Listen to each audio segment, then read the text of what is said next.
Nick speaking. Welcome to this video. So today we're looking at the Eldar learning curve for the Wave Serpent, our transport vehicle. It's a dedicated transport vehicle, so it doesn't take up a slot in the FOC. Now my one might look a little bit different to the normal. That's because I've got the Forge World conversion bits on there. So this section here and this section is Forge World, and also a different turret. Mine's all magnetised. If you want to check out my video called, I think it's called Things to Do Before You Glue, you can see me magnetising it. I've also painted inside, just in there, very basic paint job, but it is painted. I have the Forge World vectored engines, magnetised on their star engines. The vectored engines, they just pull out. Same with the base, that just pulls out. Just drilled a hole slightly bigger. I also have this front gun magnetised with the option to put the smaller gun on as well. So let's have a look at the Wave Serpent in 6th edition, see how it's changed and how we're going to use it. So yes, transport vehicle. The thing to bear in mind, it is not an assault vehicle, which is why some of our units like Howling Banshees, etc. Excuse me, have really changed how they work. Fire Dragons still love this vehicle because they can still get out and shoot.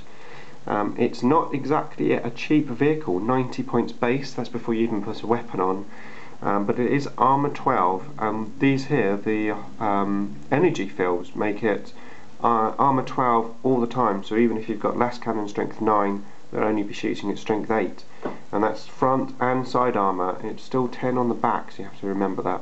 Also, talking about that, it only has one door, which is on the back as well, so you have to be slightly mindful of that as well. In terms of the upgrades, gun options, I think 6th edition now, there's only one real option that I'm using anyway, and that's scatter lasers. A few reasons for that. Eldar missile launcher used to be very useful because you used to be able to move and still shoot the strength 4 template. Things are different now. You can move and shoot 2 guns, move 12 inches and shoot 2 main guns, so don't have to worry about that. The other thing, this gives you 4 shots, strength 6, but twin linked. So yeah, great for Skyfire potentially. I mean, if you have 4 Eldar Wave Serpents, or with twin linked scatter lasers on, you've got a good chance of getting those 6s. So yeah, potentially good for Skyfire as an option. Arguably, if you're going to put a Bright Lance in your army, Bright Lance option's quite expensive, 45 points, but if you are going to pay out for a Bright Lance, if you're in an environment where there's lots of Land Raiders, etc., then the Wave Serpent's the best place to put a Bright Lance because, again, it's twin linked. They hit on 4s normally, so not that great, but with twin linked, at least you've got a good chance. I mean, if you put them on a Guardian platform, you know, there's no hope with the Bright Lance, but on here, it's much better. Star engines, is it worth taking star engines? 5th edition always had star engines. 6th edition, it's not really worth it in my opinion now. 15 points for an extra 6 inches. And we all like our 6 inches, but I wouldn't pay 15 points for it. So yeah, I'd stick with the 30 inches that it has. Where's that magnet gone? There you are.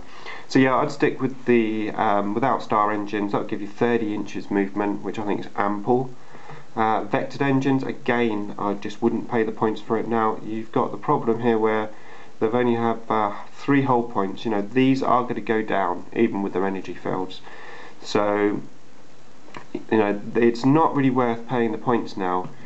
5th edition, it was different. I mean, I used to arm my Wave Serpents with everything, all the upgrades. It made them expensive, you know, nearly 200 points. But boy, were they durable. You know, they were long lasting. But it isn't the case anymore. So you want these cheap. And when I'm talking cheap, I'm talking about 125 points. That's just for the body and the gun option. Oh yes, and also the front gun here, because I always have the big gun if I can. If I can afford the big gun in the list, I would go for it, because that gives you that extra 3 strength 6 shots. Okay, they're not twin linked, but they're there. So yeah, 125 points for a tank, not exactly cheap. What was it, 35 points for a Rhino? But obviously they are better. They're much better than a Rhino. The other thing with these, which has changed slightly now, is spirit stones. Now, is it worth having a spirit stone? Crew stun, counts as crew shaken?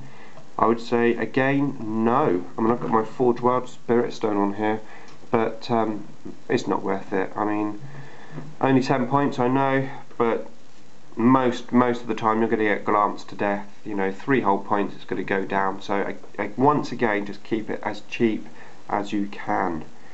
From a modelling point of view, I've also got my unit marker. I don't know if you've seen me use this before, but basically that's magnetised on there.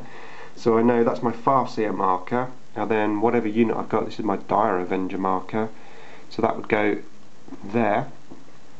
So when I've got all my tanks, I know which unit's in which tank, because I painted all mine the same. So I find that quite useful. Yeah, that's my little unit marker. So that's pretty much it. It's probably one of those things, if you're just going to have one Wave Serpent in your army, probably isn't worth it because it will be targeted. But if you've got, if you're going for a mechanised list, then you know they do work quite well when you've got more than one target. We are going to talk about making lists up. You know, once I've covered all the Codex units, so we are going to talk about making mech lists and Samhan and foot lists, and how to go about doing that, and the best options and best ways to do it. But for now, that's the Wave Serpent covered, and we are going to move on to fast attack next.